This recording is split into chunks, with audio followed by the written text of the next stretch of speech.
The Bills brought in essentially who we think is going to start at slot corner. Yeah. Now that Taron Johnson has moved on, was traded over to the Raiders.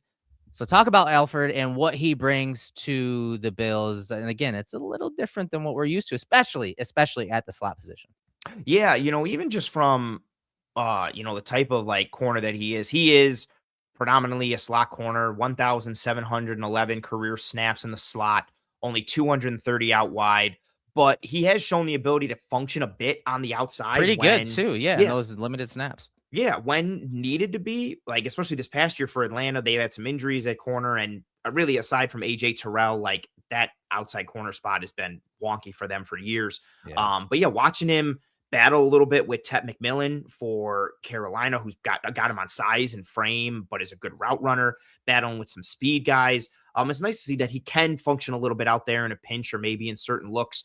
But overall, for me, I just like the coverage versatility you can get with him and the hats he can wear. I don't think he's some like plus all pro corner or slot in the waiting, but being able to function in some man, some spot drop zone, some match capability. I like his eyes. He's got active eyes and an active head. He's good on, carrying something, realizing it's getting past his responsibility. Let me get me eyes. I'm sounding like a pirate. Let me get my eyes on this crosser or this drag route and let me drive on that. Yeah.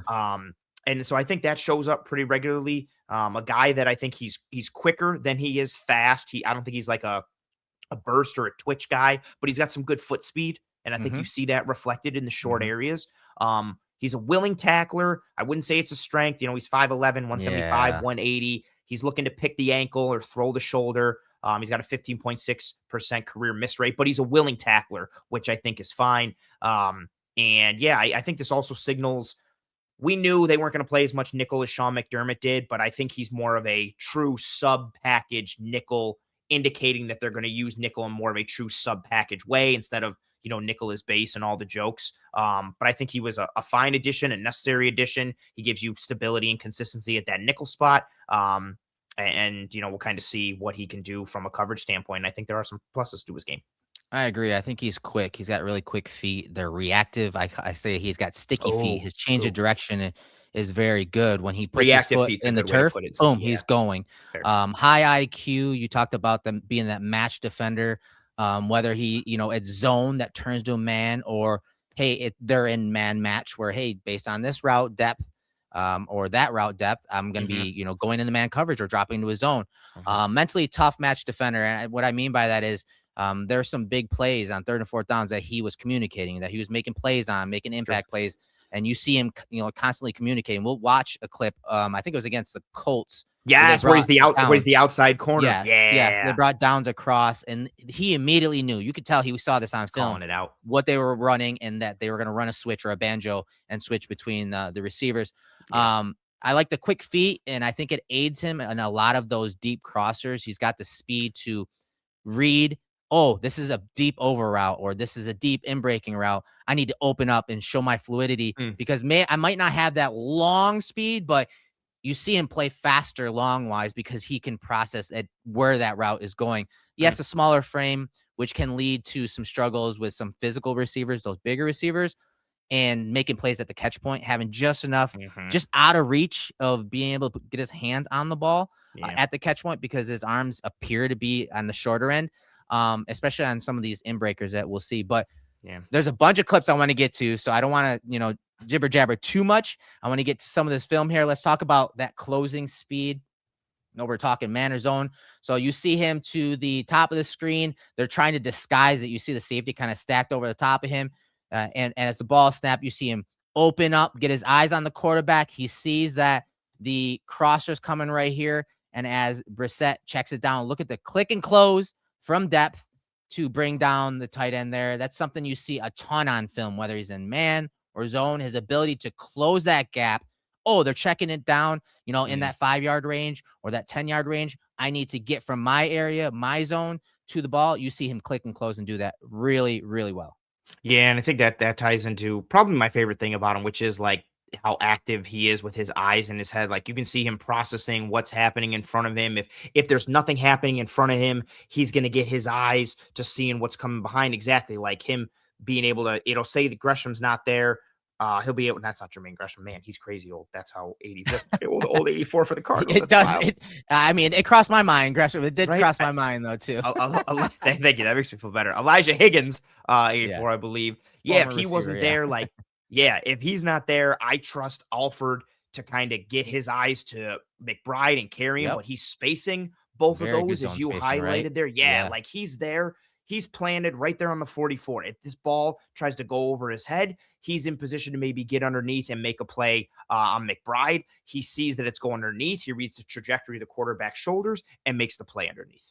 same type of thing here, right? He drops to his zone, and this is something you saw a bunch of. It's pretty much 4/3 to the side. So you got 3 receivers right here, and then you got 4 defenders from the Falcons right there. And you see a lot of times what the linebacker and Alfred are working together to kind of bracket the underneath coverage to work there. And you see both of those guys squeeze this guy, but their eyes are to the next level. And as soon as that quarterback wants to check it down, right here, watch the closing speed and the open field tackle to stop that guy short of the sticks right here. So very good closing speed from that zone bracket between him and the linebacker. Yeah, and I like how he still plays the deeper route first and foremost. Like he doesn't take the initial bait of like, oh, let me immediately, click and fire up right away and drive on the underneath route. And then all of a sudden it gets thrown behind me and I give up the bigger gain or the chunk gain. Like he's still recognizing where he needs to be. He plays his spot, understands where the sticks are. Once he sees the throw, he triggers down and clicks underneath. And then I think this is a good example too of the type of tackler he is. He throws that shoulder right Yeah. into that thigh, right into the quad, gets a nice little flip out of it. And again, does it with his eyes. And I think this is a good microcosm of the type of tackler he is and how he goes into the tackle point. Here's some more closing speed. This is a more of a quarters look, and this is a fumble that he forced pretty much with his ass, Yeah. honestly. Yeah. Because you watch it from the end zone angle, it's pretty much done with his backside. But here he is carrying Deebo Samuel as an outside boundary corner. Does a good job there, and now they're dropping in the quarter. So he drops out, and Deebo comes back for the ball. So these guys are kind of playing like a quarters up there, and so he kind of falls off. But then Samuel uncovers because all the underneath defenders are out of the pocket. And now you see him close and boom, pops the ball out versus Samuel again using his backside. But again, closing speed. You're going to hear that a bunch. He's twitchy. He's got reactive feet, and he just is able to close that gap and that cushion because of that quickness. Yeah, I think that foot speed shows up, in his movement. Like I don't think he's the most fluid athlete or the most juiced up type of mover, but like you said, the sticky feet, the reactive feet, I just think those quick feet allow him to kind of make up ground quickly, change and move, especially in the short area. He can kind of make up ground in an instant. And then again, like maybe not the best form, dips the head a little bit and just kind of throws his body there. But again, willing tackler. And because he's willing, he gets rewarded by the football gods and his butt, he gets a little butt fumble, which is a good version of it as opposed to what happened to Mark Sanchez. And you get a turnover created. He had a great game against the Panthers, and Mhm. what you're going to see in the next few clips are his patience. And this is what's nice about guys that are, man cover type corners. They're able to, because of their athleticism or their quick feet or their, ability to read routes, they can stay square. They can stay patient at the line of scrimmage. You see him do just that. And as soon as the wide receiver breaks to the middle, you see him go ahead and make a play at the catch point. His patience at the line of scrimmage, if he's in press, if he's in off, as you'll see here in a couple plays, his patience and ability to stay square, then trigger and make a play on the ball is really good. And it's going to be nice to see against some of these short, dartier slot receivers that the Bills do play. Yeah, it's nice to see. And this one, again, this game kind of got me perked up a little bit just because of being able to play on the outside. I think really highly of McMillan, good route runner, good release, good stem work. The footwork, man. Yeah, bro, and not like, look at like Alford's feet, and ironically, McMillan slips a little bit on his, but this is a guy that has you on size and frame. Like you cannot give him any space because of how much he's got you again on size, frame, length, all that. And he stays right in lockstep with him. Granted, McMillan slips a little bit, but he's right in his kitchen, right at the sticks. If that ball's thrown a little more on frame, Alford has a shot to maybe punch that out or get his hand on it a little bit there. Instead, Bryce Young tries to put it a little off frame to keep it away from Alford, and it ends up being incompletion with Alford right there attached to him. Here it is, same type of thing from the slot. Again, watch his squareness, the patience, how he doesn't open up. And that's the thing with him. He's able to kind of mirror out and stay in that square look so that he doesn't, if this guy's kind of pushing outside, like you see that, he's not opening to that guy. He's staying square so that he can react to the inside move right there by the slot receiver. So that patience, that ability to stay square, combined with the quick feet and reactive sticky feet, you see him make a play at the catch point. Yeah, it's nice. You hit it, stay square. You get a nice, calm shuffle. He is under control the entire time here with his body position, shoulders over knees, like just shuffle, shuffle. Eyes, from this angle, it looks like it's right on that torso or right on the hips. He is reading what the receiver is doing. As soon as he makes that break, he makes his break, gets around, and then gets that PBU there to kind of get, again, sticky in the kitchen of the receiver. Just if you get beat with a great throw and a great catch with pinpoint precision, cool, you tip your cap, but just make things difficult a little bit. And he did that on this one in the previous play against Tet. Yeah, here's one. I think he did it against Wan'Dale Robinson of the Yes. Giants. And so they're trying to uncover Robinson, give him a nice clean release. But look at the patience, even while he's working over the top. Look at the focus, the patience, the ability to stay square. And then here comes a follow route underneath that number one wide receiver, and he's there to make a play on the ball. That is incredible patience and focus there by Alford from that slot position against Robinson. And again, another like different coverage example we're showing here this time. Like you're just sitting there living in man and let's travel with my guy. They're trying to get you on spacing and alignment, doesn't panic, plays his technique, plays the man, reads what happens in front of him. And again, you see those feet, bang, the sticky feet, Yeah. the trigger, eyes on the ball, chops it right down. That's nice to see because again, Robinson really quick, a lot of twitchiness, juice to his game. He got paid big time. Yeah, he did. This With free agency Dabes, period. right? Yeah, With right. Dabes. Yeah, Dabes rewarded him heavily and brought him with him there. But that's nice to see again. And notice all the different body types, right? Yes. Wan'Dale Robinson and Tet McMillan are two completely different types of wide receivers, and it's cool seeing Alford being able to battle with each of them and hold his own outside and inside. Here's one inside off coverage, and we're talking red zone off coverage versus Shaheed from the Saints. Again, the patience, this takes a lot of confidence in your feet, in your eyes to stay square with Shaheed running full speed at you. He obviously is already up to speed as he makes the break at the goal line. You see him twitch, go get the ball, and then make a play at the catch point on Shaheed to cause the incompletion. This type of confidence in your abilities, and that's why I said he's a mentally tough match defender. He's not afraid of speed. He's not afraid of playing different coverages. He's not afraid to play against fast guys, big guys, long guys. He has confidence in his abilities. He's a mentally tough defender. Yeah, and this one, you've got Shaheed bearing down on you in a hurry. Yeah. And he just sits there, sits right at the front of the goal line, waiting for Shaheed to come to him. Again, Shaheed doesn't do much with his stem to kind of threaten him on the inside or anything which way. So Alford just plays his technique, plays the spacing, and his positioning forces that ball to have to be a little bit outside the frame, a little bit outside because he's closing and breaking on. And if that ball's on the numbers, you could see Alford's reach right there. Like he has a chance to punch it out. Ball gets forced a little to the outside shoulder. Alford is still there to kind of get into it, make a play. And and there's punches through the numbers, through that outside arm to rip that ball right out. That's really cool stuff from him. Here's some more the foot speed. Now you're getting to see it move down the field a little bit more from his time with the Falcons on the boundary again versus Tet McMillan. Top of the screen, turns to the man, gets into the hip, and they're trying to kind of double move him here, right, Ant? And then you see McMillan go deep, and he's able to stay on that hip, tracks the ball. Now the ball is thrown back outside, but you see great positioning from Alford there down the field from that boundary alignment.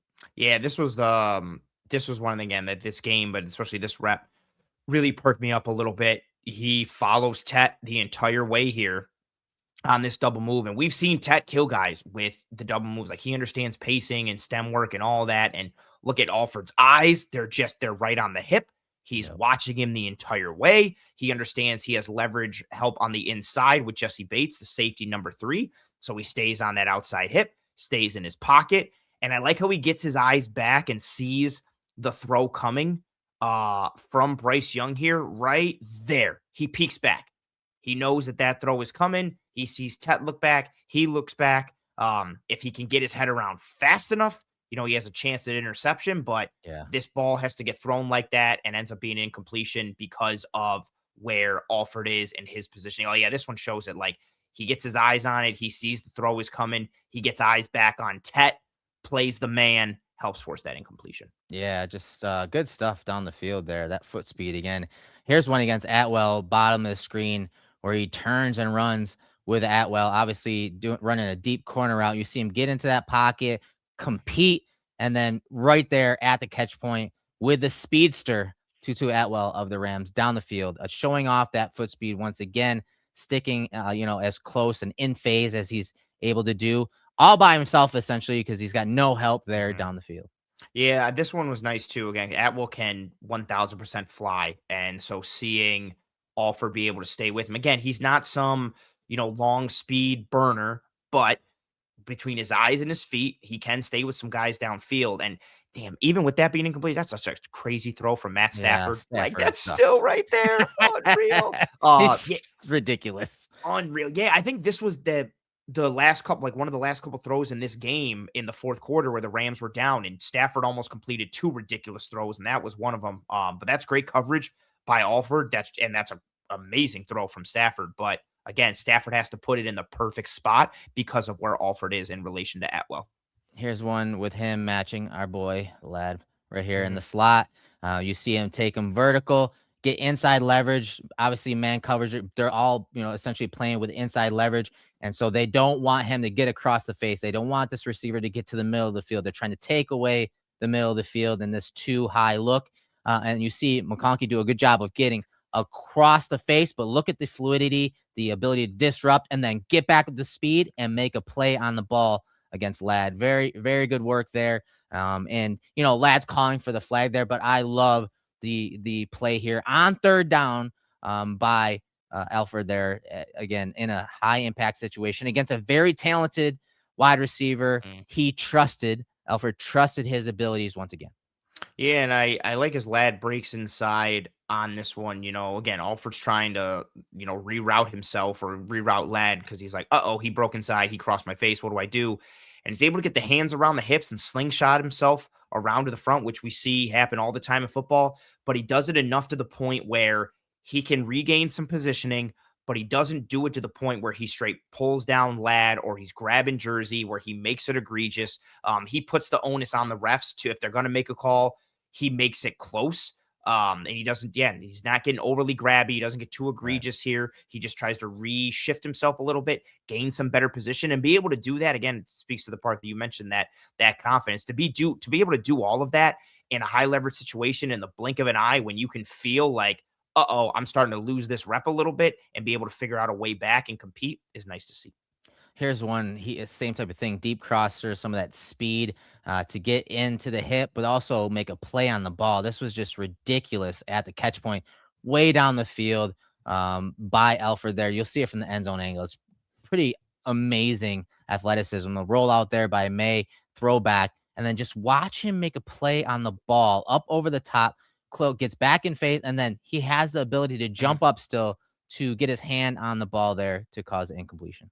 Yeah, he deflects that with his right arm, which is really Crazy. nice to see. Gets over the top. Yeah, they sent Pop Douglas on some deep crossers against him and trying to run away from Alford at multiple times in this game. And Douglas got him on one, but Alford kind of held his own with him. And again, Douglas is a dude who can absolutely fly from a time Mhm. perspective, from an on tape perspective. And again, a different type of body type, different type of traits and skill sets. Where's he covering them in the slot? Sometimes outside, man, zone, match and stuff, recognizing route distributions, a little bit of everything from Alford when it comes to responsibilities and situations that he can give you functionality in. And this is the biggest difference, I think, if we're talking Taron Johnson versus Alford. Like, okay, you got a single high safety look.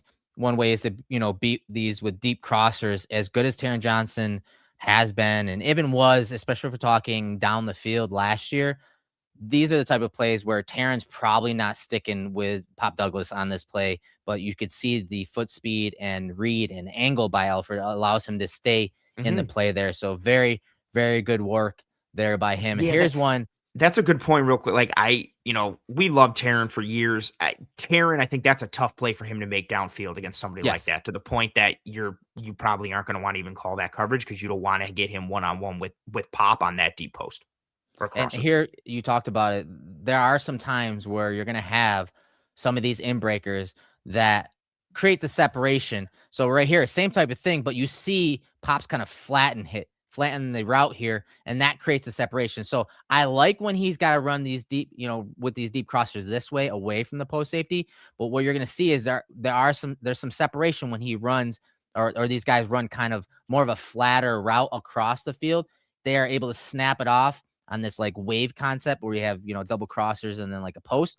Mm. And you see that's where Douglas got him on that play earlier in the game against the Falcons. So again, I think he can cover those plays rather well, but some of these you're going to see him on the sharper breaks.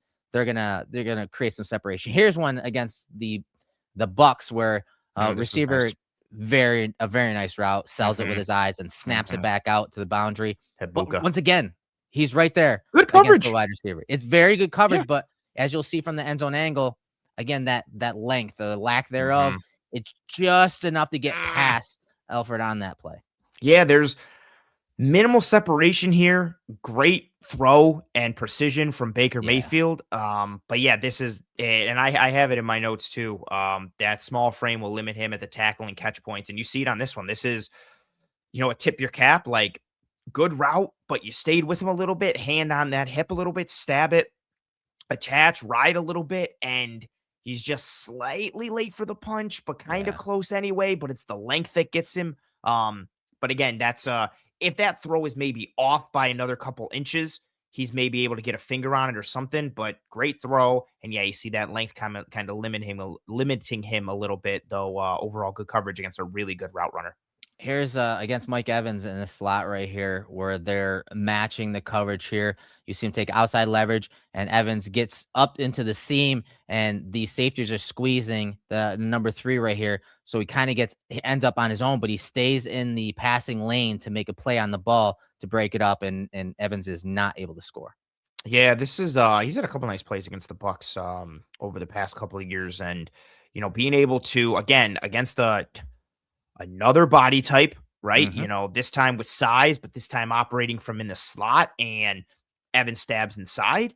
And because of the route from Tez Johnson, number 18 there, both safeties are occupied a little bit. You see Jesse Bates calling it out. He's maybe trying to get back a little bit, but there is a window. Alford gets up, undercuts it, reaches it, is able to get underneath it. Again, that's, understanding the positioning, right? Like, let me not continue to go vertical with it.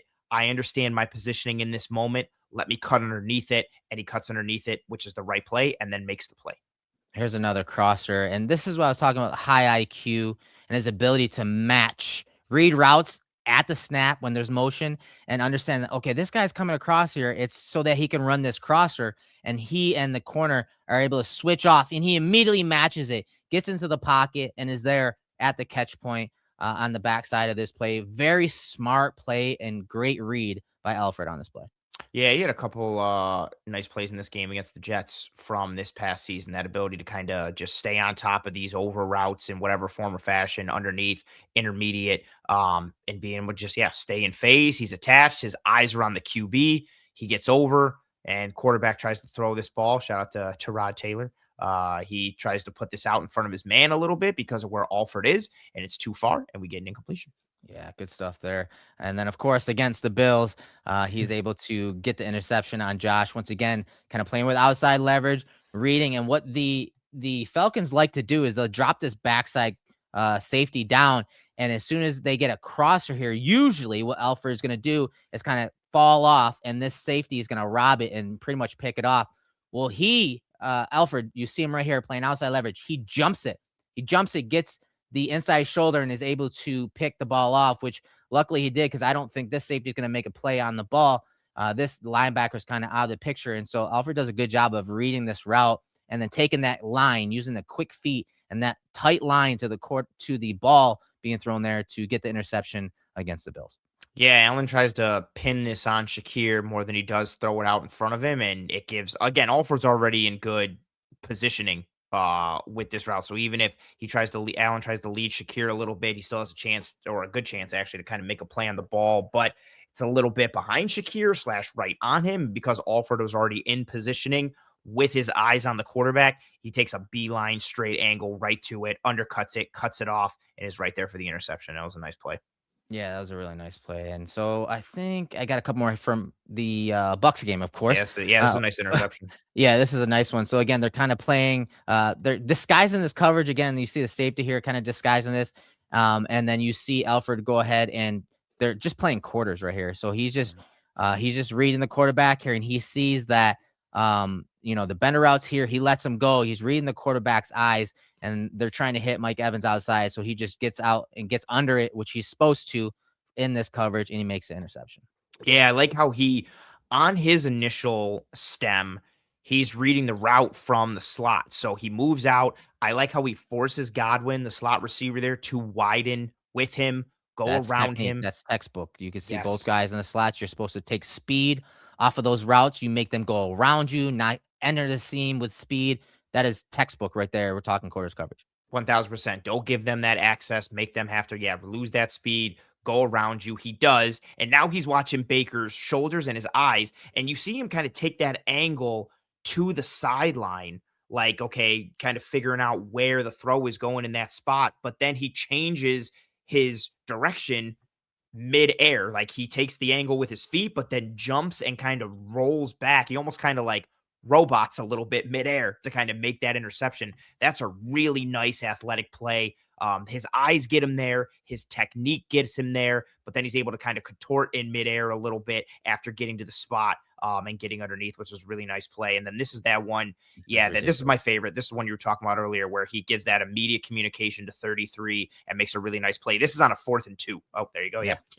4th down, right? And you see him. He's the boundary receiver. Alec Pierce is on the line of scrimmage. Here comes Downs across the formation. Boom. You see the communication. He's letting his teammate know that they're switching or they're banjoing. So again, this is something he had to have seen on film, because he immediately lets Pierce go, gets his eyes on Downs. Again, 4th and short. You see him break on the ball and make a play on the ball at the catch point. Very, very good play by him. Something he had to have seen on film.